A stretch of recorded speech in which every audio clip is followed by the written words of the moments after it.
At number 6, shaken, not stirred, it's the Aston Martin DB7. Now pay attention. Your Aston Martin DB7. It doesn't come with Stinger missiles behind the headlights, neither will it have an ejector seat, but you can still pretend to be James Bond when you're driving one. Which is probably one of the biggest selling points of any Aston Martin. But, the 007 connection aside, what does the DB7 have going for it? Let's ask Hammond. Richard Hammond. The sound of that V12 is very nice indeed. And it does romp along, Mary. There's a huge surge of mid-range, as you would expect there to be. It's just a long way from being pin-sharp and responsive.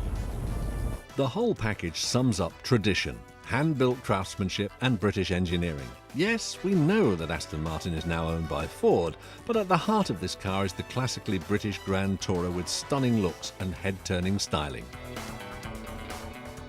Soft top. It's not proper at all. Frankly, it's for girls.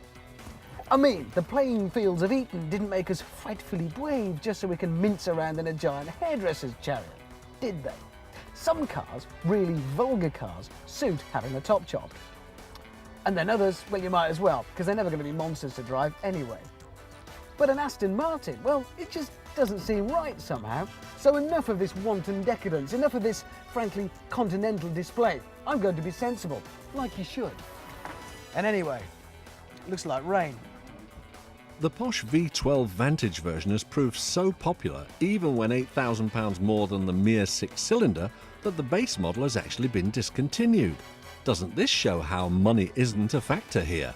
If the head were ruling the heart, this wouldn't be a sensible buy at all.